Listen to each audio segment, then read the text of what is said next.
my mother told you not to discuss with friends. And now, your host, Matthew Dowling, and today's guests on Commonalities. Hi, thanks for tuning in to another episode of Commonalities. I'm your host, Matt Dowling. My guest today is Mike Aubele. He is a candidate for Fayette County District Attorney. Mr. Aubele, we want to thank you for being on the program here today. And right at the top of the program, I wanted to give you a chance to kind of discuss your history, your background, and, what experience you have with civil or criminal law. Sure. Thank you for having me on. So I started my professional career in the Army about a few months after I graduated high school, right after 9/11. I joined the Army. I went to basic training and AIT down at Fort Leonard Wood, Missouri, trained as a military policeman. My first duty station was in South Korea. After South Korea, I was stationed at Fort Lee, Virginia. And from there, I did a deployment for a year to Afghanistan. I got off active duty in 2008. I continued in the reserves, and I retired last June with over 20 years of service. So I obviously performed law enforcement in the Army. I did a lot of patrol. I was a patrol supervisor. I was a supervisor for the 911 station at Fort Lee. After getting off active duty, I spent some time as a correctional officer with the Federal Bureau of Prisons. I worked at the United States Penitentiary in Hazleton. I left that position to go to law school, and I had already had my degree from Penn State, and I went to Duquesne University School of Law for my law degree. When I left law school, I became a clerk for the Honorable Steve Leskinen of the Court of Common Pleas, Fayette County, and I was employed with the law firm of Davis & Davis for about 7 years up until last month. So I did a lot of work with Davis & Davis. I was also a part-time assistant public defender. I have experience with criminal defense, with family law. I've had 51 jury trials, 3 homicide cases. That's pretty much my background.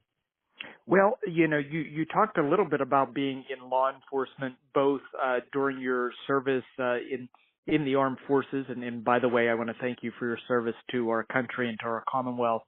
But you talked about your law enforcement background.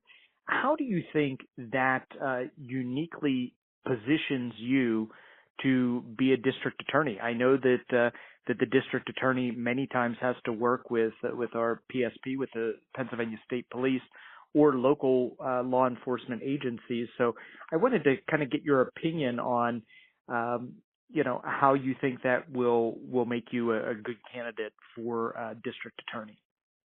Well, the district attorney is the chief law enforcement officer in the county. So having a law enforcement background, I'm actually the only attorney in Fayette County that's conducted a traffic stop, that has performed a DUI arrest, who's testified as an officer in court. There has to be an understanding of how that job is performed, because the police are the ones who bring the district attorney the case. They're the ones that are on the road. They're the ones that are out in the community. They're the ones that are making the arrest. They're the ones that are gathering the evidence. District attorney is the driving force behind that, does direct some of that. But ultimately, law enforcement officers are the ones who are seeing it, who are living it, who are making the case.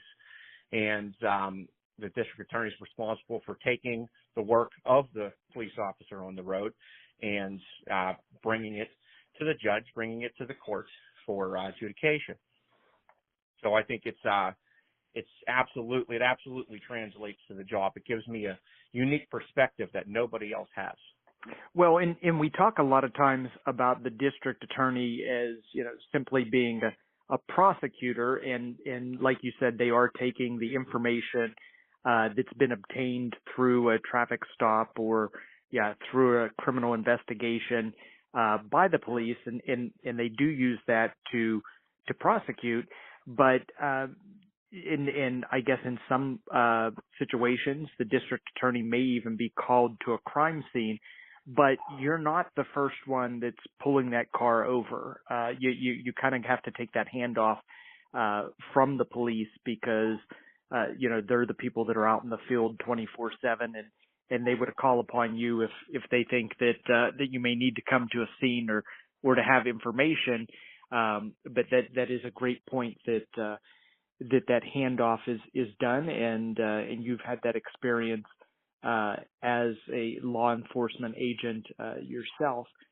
So I guess my next question would be, how do you envision working with victims of crimes to ensure that they have access to whatever the resources that they need?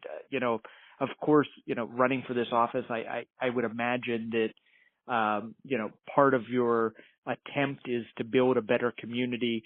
But, specifically, how would you envision working with victims of crimes? Well, first, you have to make victims feel like you're fighting for them, that you're taking care of them, that you're going to bring them justice. And I don't know that that's something that happens enough.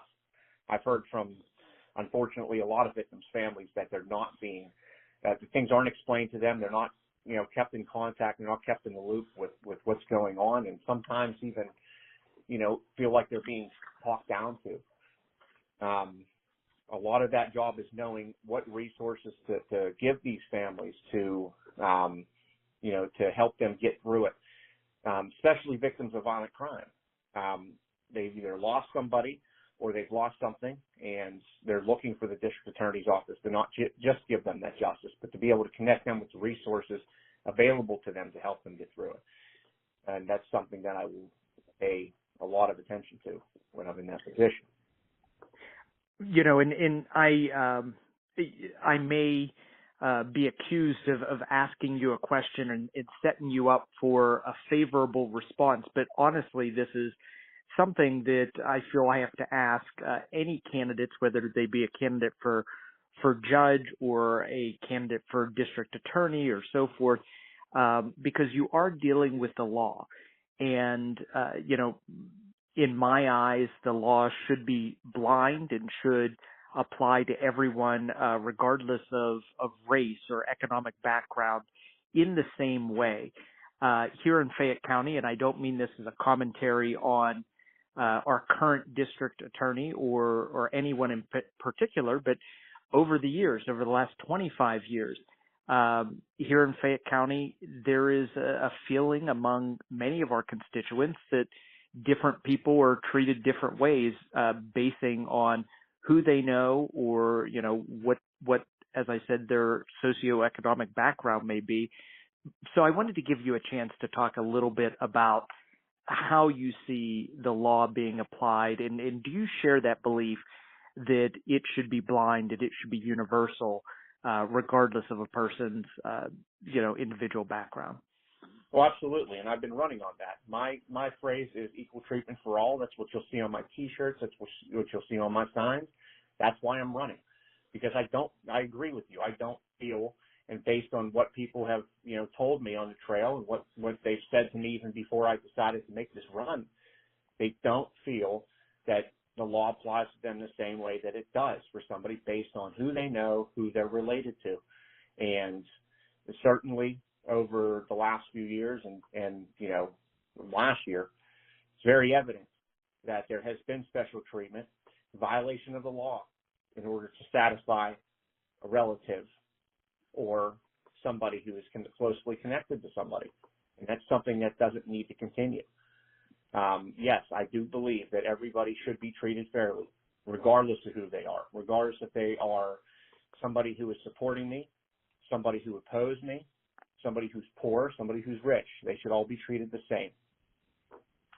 So I want to move on to talk about strategies that you would plan to use to tackling kind of the big problems of Fayette County. And I know when I ran for the state legislature, now going back, 7 or 8 years now when I first started to run, one of the biggest issues that we have and we continue to have is a real drug epidemic that is happening throughout the entire Commonwealth. But we're seeing it even happening at higher rates here in Fayette County, Pennsylvania. And I hate that because, this is my home, the place that I love. But we've seen that drug crimes are on the rise.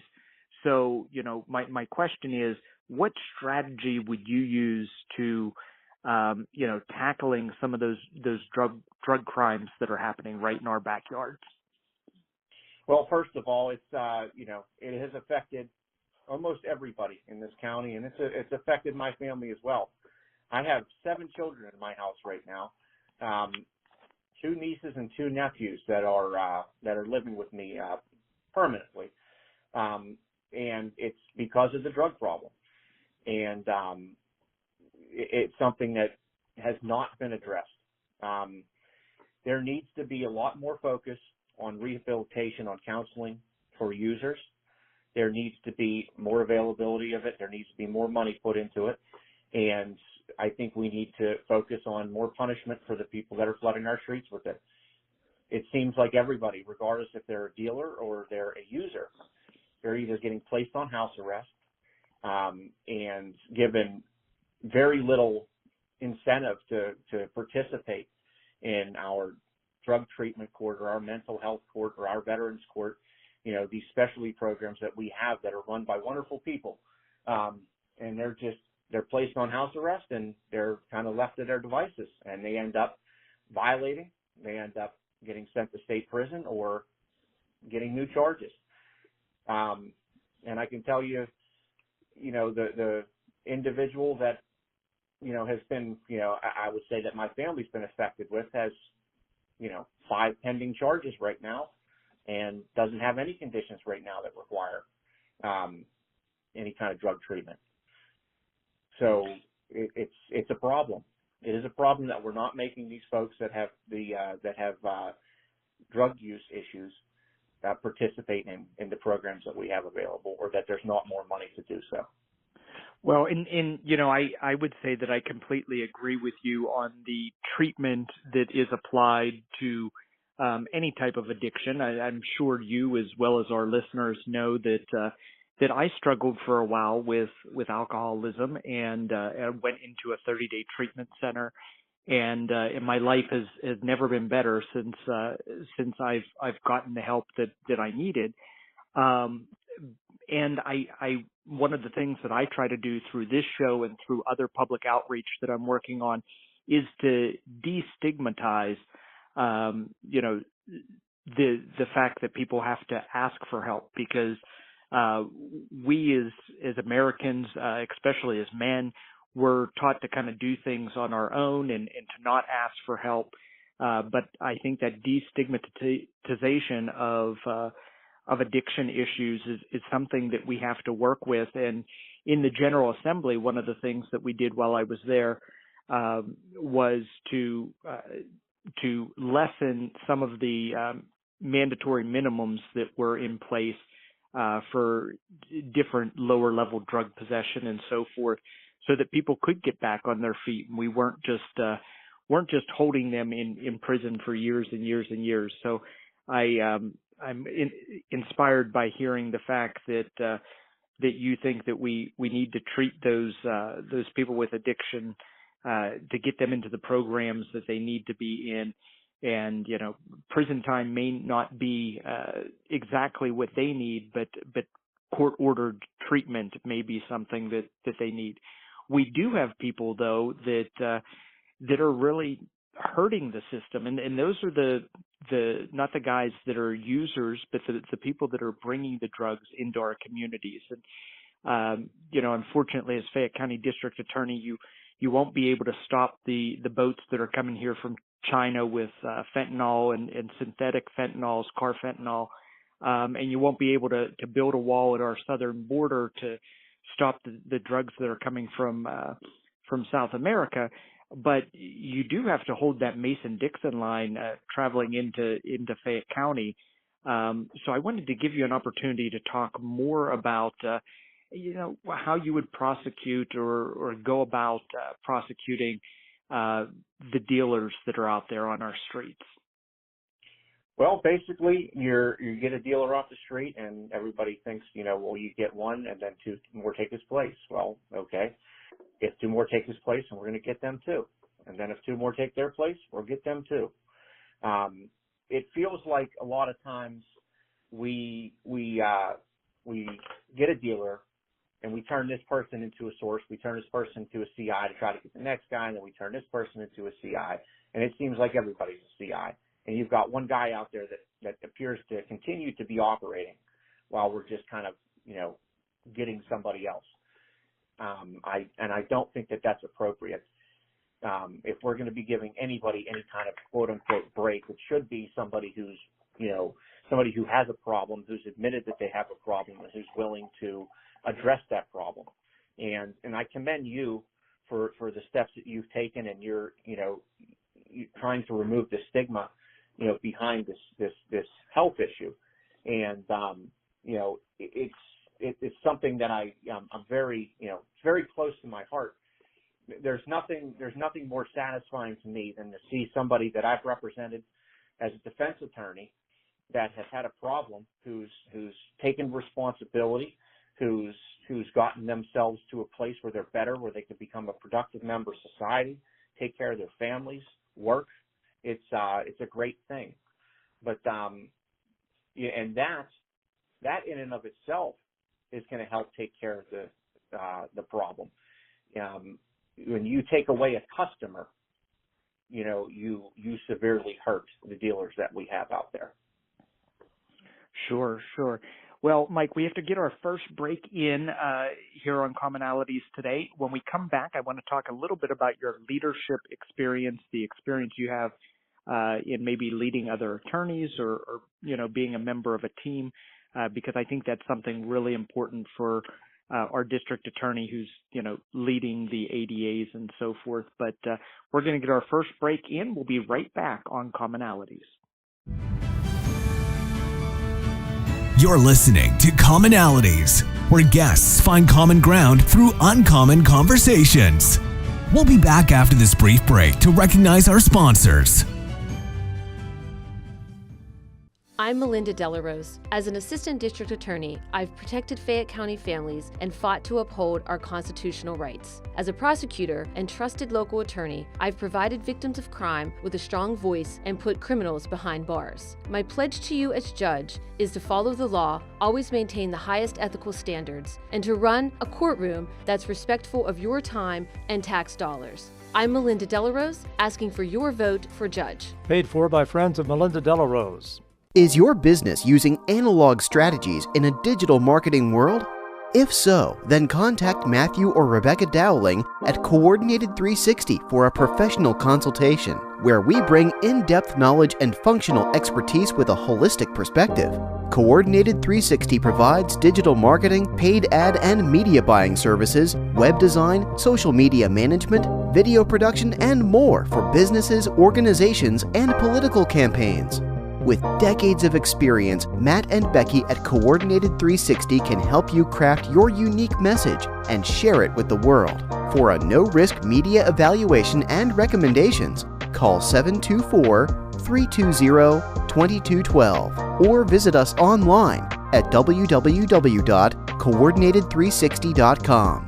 Find us also on Facebook, Instagram, and Twitter, or email info@coordinated360.com.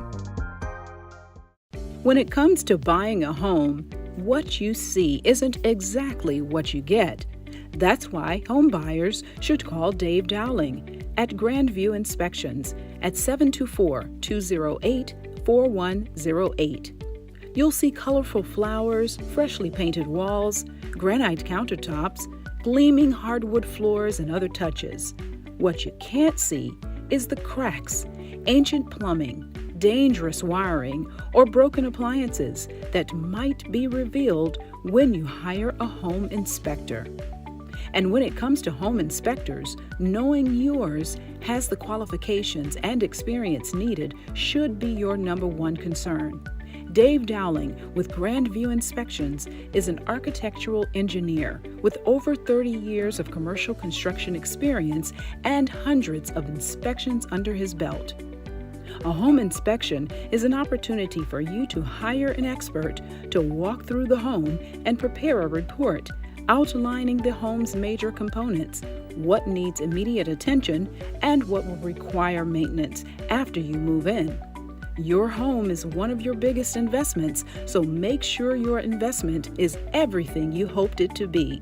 Call Dave Dowling at Grandview Inspections at 724-208-4108.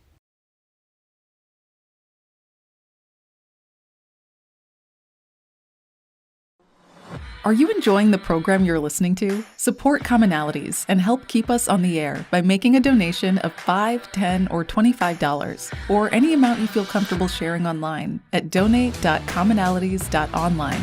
Again, that is donate.commonalities.online on the World Wide Web. Buy our host a cup of coffee or help pay for airtime at donate.commonalities.online.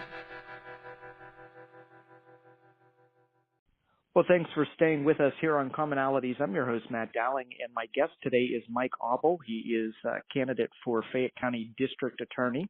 And so far in the program, we've been talking a little bit about his legal background and specifically how he intends to tackle one of the biggest problems that we have in Fayette County, which is the illegal drug use and addiction issues that we have going on in the area.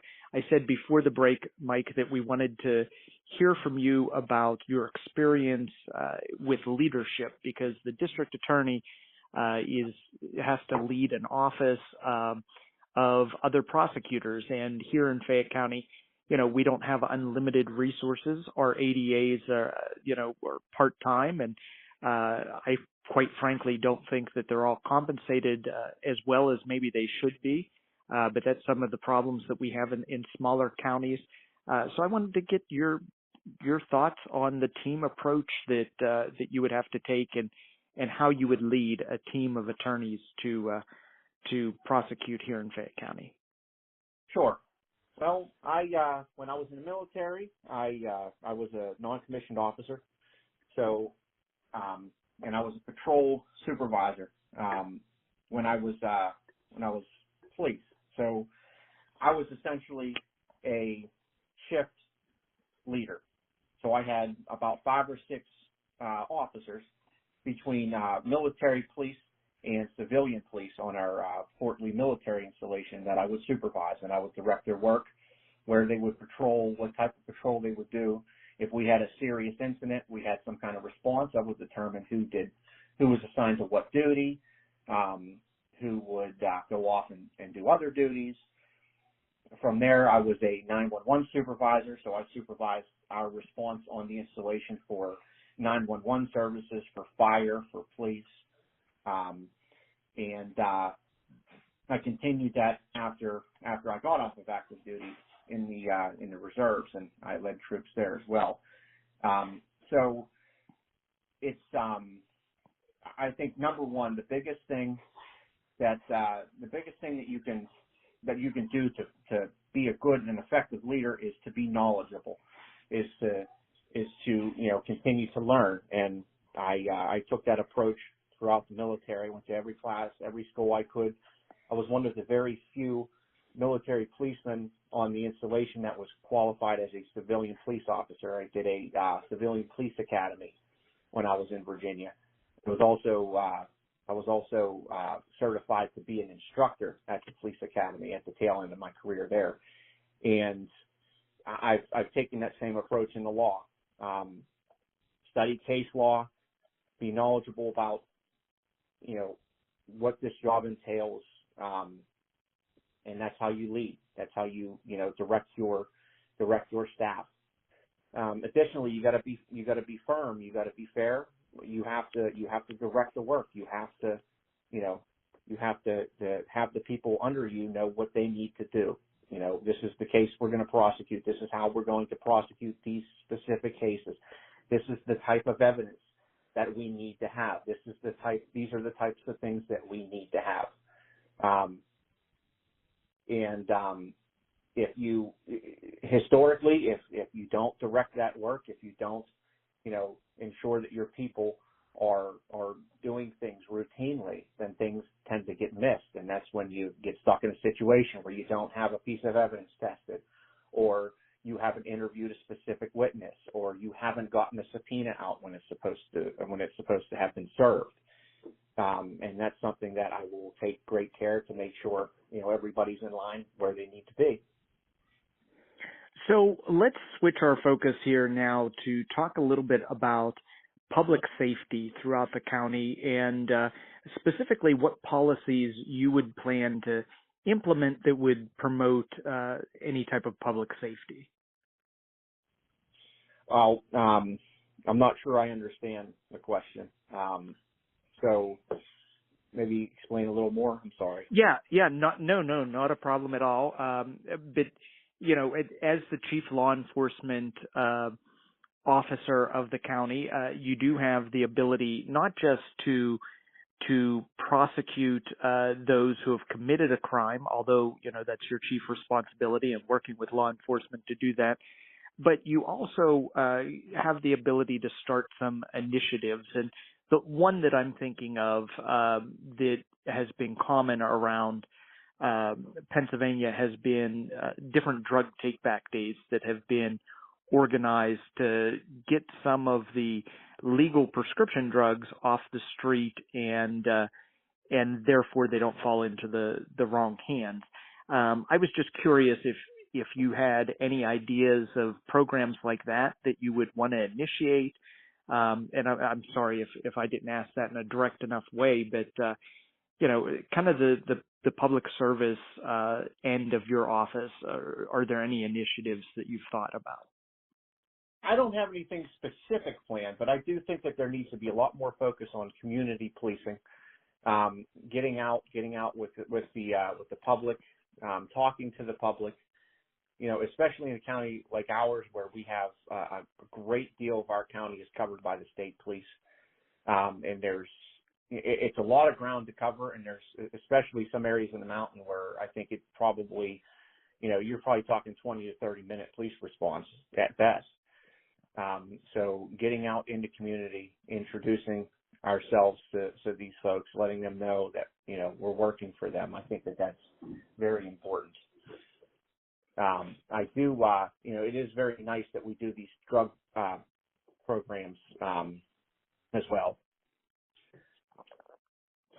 Yeah, and I think that for years we've seen legal drugs end up on our streets, and I'll share kind of an anecdotal conversation that I had at one point in time when I was a state representative. I was meeting with people from Senior Life in Uniontown, and they were actually kind of lamenting about the fact that they had to call the police and report some of the seniors within their facility that were selling the drugs that were provided to them. So, a drug take-back wouldn't get this away, but or get rid of this problem. But it simply amazed me that you had grandma who, goes to church every Sunday, and because she was on such a fixed income, she was thinking that it was okay to sell some of her narcotics or prescription painkillers.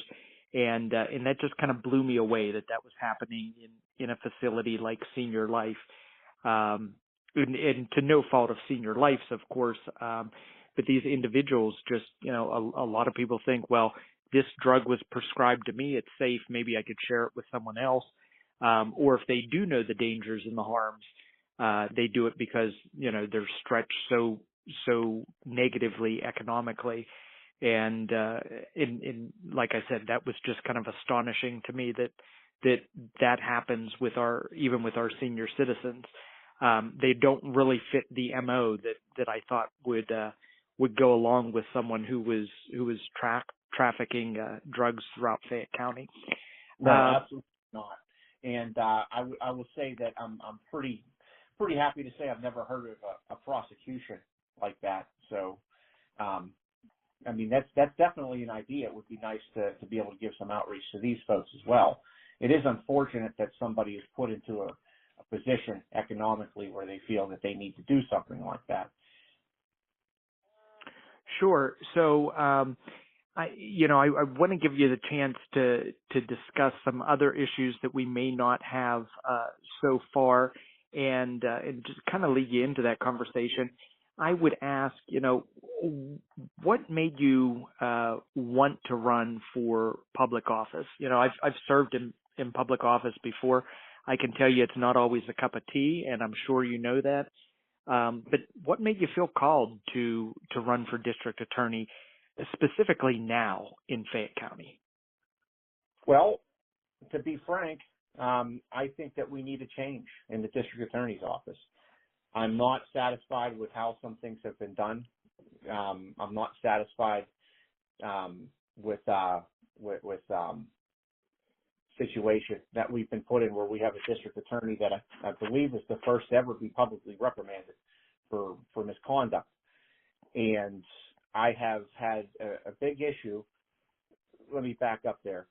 I am a very strong supporter of the Second Amendment. It is something that has been close to my heart, you know, my entire adult life since I joined the military. And we are a concealed carry permit state.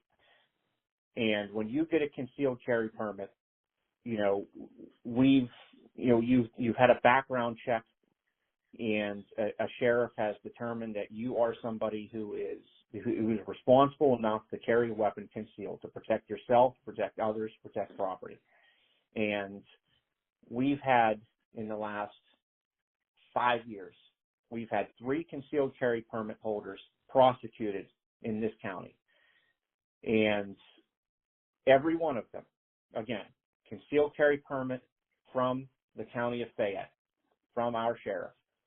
Every single one of them, clear record, no previous convictions for any criminal conduct. And one of those individuals was an Iraq War veteran. Now,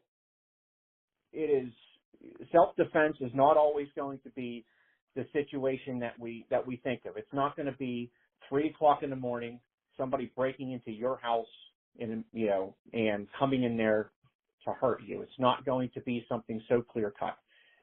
But these 3 individuals all turned themselves into the police after having to use a weapon to defend themselves, and all 3 of them were initially, at least, prosecuted for first-degree murder.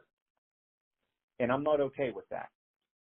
I'm happy to say that I defended one of those individuals, Christopher Shellhammer, for an incident that happened in Masontown in 2018.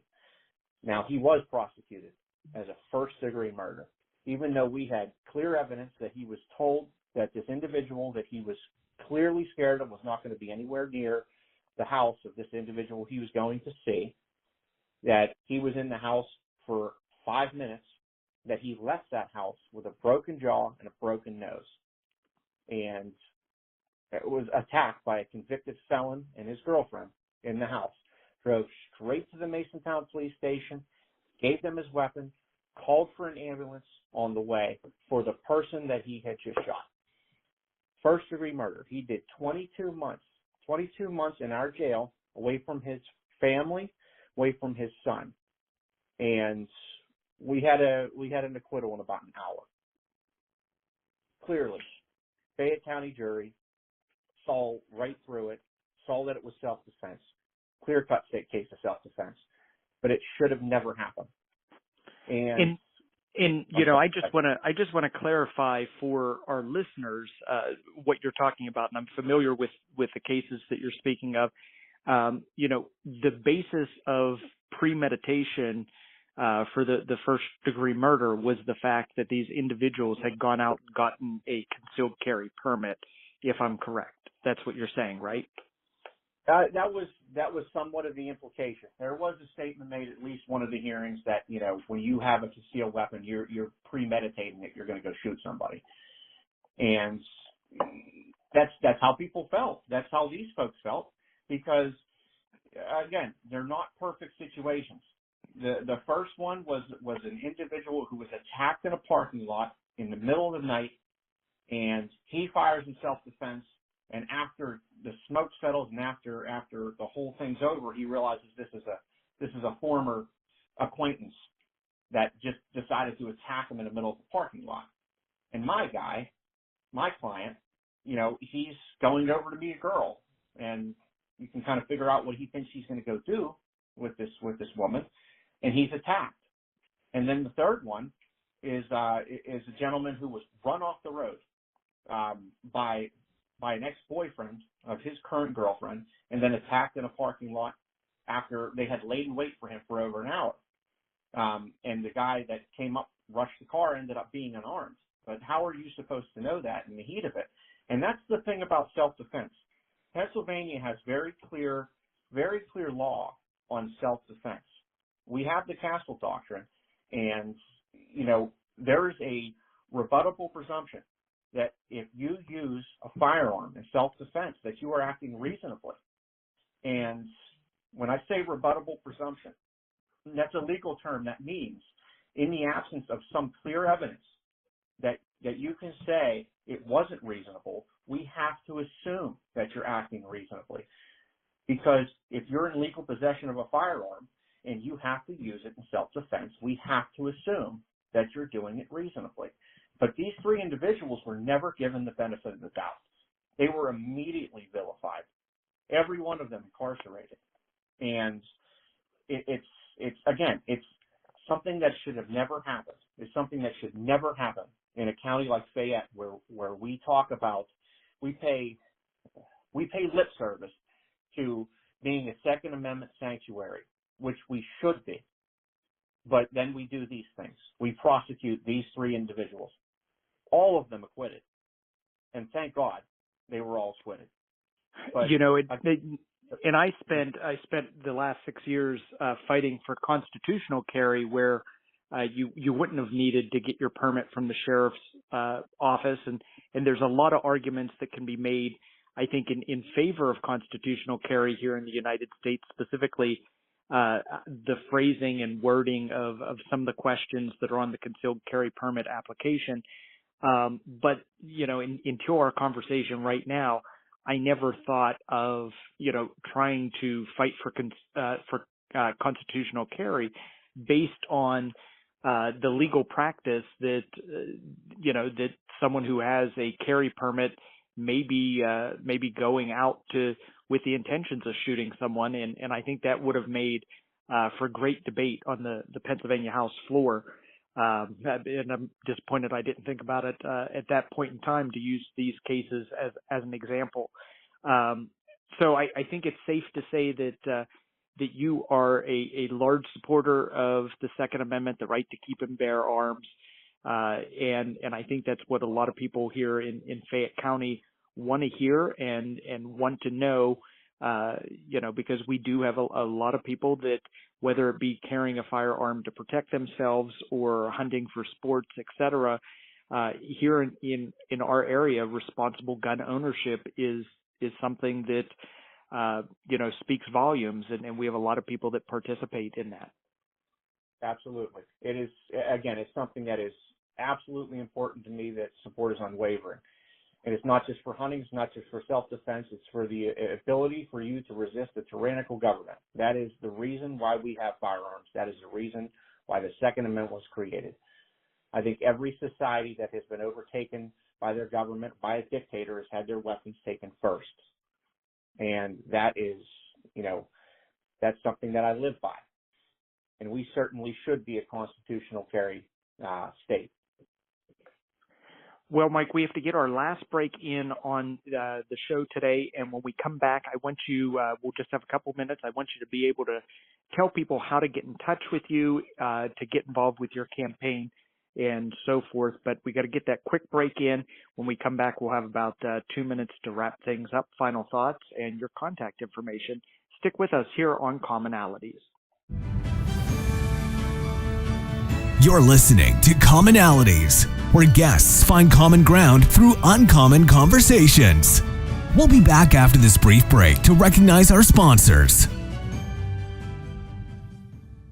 I'm Melinda Delarose. As an assistant district attorney, I've protected Fayette County families and fought to uphold our constitutional rights. As a prosecutor and trusted local attorney, I've provided victims of crime with a strong voice and put criminals behind bars. My pledge to you as judge is to follow the law, always maintain the highest ethical standards, and to run a courtroom that's respectful of your time and tax dollars. I'm Melinda Delarose, asking for your vote for judge. Paid for by friends of Melinda Delarose.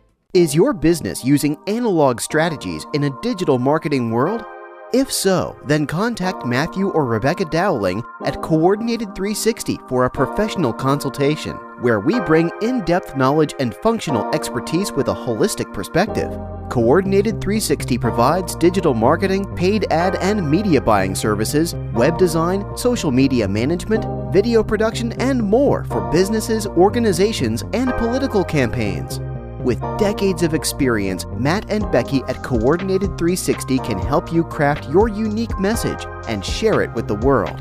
For a no-risk media evaluation and recommendations, call 724-320-2212 or visit us online at www.coordinated360.com.